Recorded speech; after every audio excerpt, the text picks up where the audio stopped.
भगवान शिव संसार में मनुष्यों के कष्टों को दूर करने के लिए भ्रमण करते हैं। इसके अलावा धरती पर उनके अंश के रूप में ज्योतिर्लिंग भी विराजमान है, जो भक्तों के सभी विघ्नों को हर लेते हैं।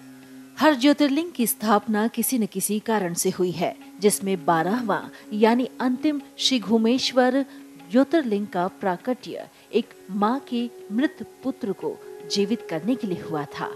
श्री घूमेश्वर ज्योतिर्लिंग को घुशेश्वर या घृशेश्वर भी कहा जाता है, जो महाराष्ट्र में औरंगाबाद के पास दौलताबाद से 11 किलोमीटर दूर घुशेश्वर महादेव मंदिर में विराजमान है।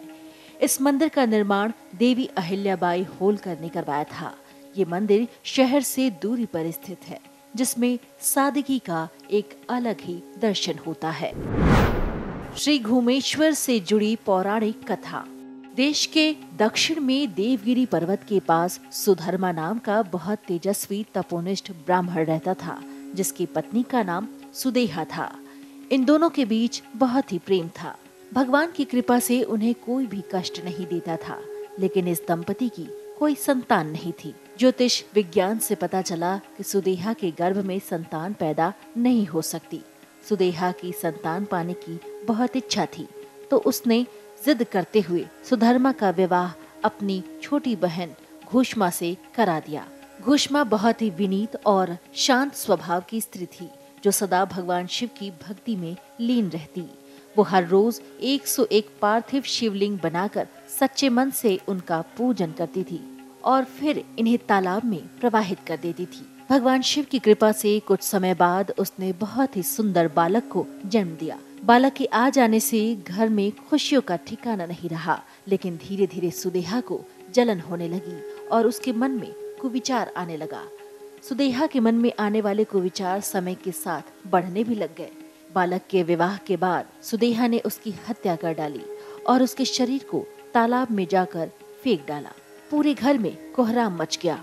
सुधर्मा और उसकी पुत्र वधू दोनों विलाप करने लगे। इस घटना का घुष्मा पर कोई फर्क न पड़ा। वो हर दिन की तरह अपना अनुष्ठान करके तालाब के पास गई, जहाँ उसने देखा कि उसका पुत्र तालाब से निकलकर बाहर आ रहा है।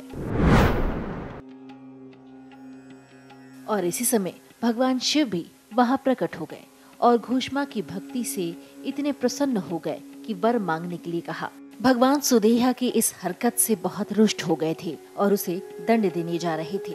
तभी घुष्मा ने भगवान शिव को रोक दिया और अपनी बहन के लिए क्षमा मांगने लगी। घुष्मा ने कहा कि भगवान, मेरी बहन को क्षमा करके आप लोक कल्याण के लिए इस स्थान पर सदा सर्वदा के लिए निवास करें। भगवान शिव ने अपने भक्त का आग्रह स्वीकार कर लिया और ज्योतिर्लिंग के रूप में प्रकट होकर वहाँ निवास करने लगे। शिव भक्ता घुष्मा के आराध्य होने के कारण वो यहाँ घुष्मेश्वर महादेव के नाम से प्रसिद्ध हुए। शिव महापुराण में श्री घुष्मेश्वर ज्योतिर्लिंग की महिमा का वर्णन किया गया है, जिसमें इसके समीप ही एक सरोवर भी है। इसे शिवालय के नाम से जाना जाता है। मान्यता है कि इस सरोवर के दर्शन से सभी सात्विक इच्छाओं की प्राप्ति होती है। श्री घुष्मेश्वर के पास से इतिहास की मशहूर एलोरा की गुफाएं भी हैं। इन गुफाओं में कैलाश नाम की गुफा सर्वश्रेष्ठ और अति सुंदर है। औरंगाबाद एयरपोर्ट से श्री घुष्मेश्वर ज्योतिर्लिंग 30 किलोमीटर की दूरी पर स्थित है, जिसके लिए देश के प्रमुख शहरों से उड़ान सेवा उपलब्ध है। इसके अलावा औरंगाबाद रेलवे स्टेशन से मंदिर की दूरी 20 किलोमीटर है। औरंगाबाद सड़क मार्ग से अच्छी तरीके से जुड़ा हुआ है।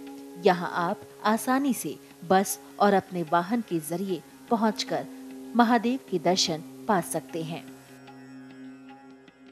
अगर आपको हमारा ये वीडियो पसंद आया हो तो हमारे चैनल जीवांजलि को सब्सक्राइब करें